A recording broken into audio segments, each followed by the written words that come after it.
مولا کائنات شیر خدا حضرت علی مرتضیٰ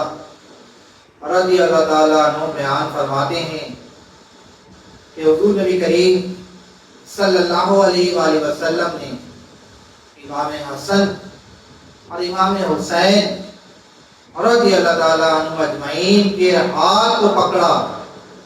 اور آپ نے فرمایا کہ جس نے مجھ سے محبت کی،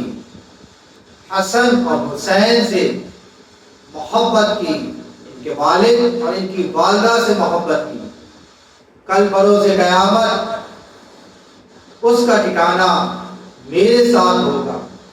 ہم سب اکٹھے جمع ہوں گے اور ہمارا کھانا پینا ایک ساتھ ہوگا۔ اور ایک مقام پر میرے آقا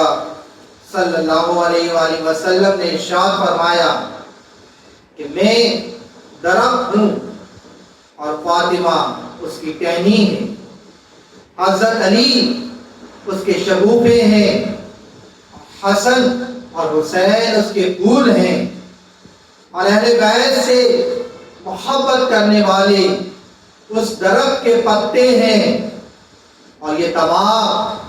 جنت میں ہوں گے۔ یہ سب حق ہیں، حق ہیں۔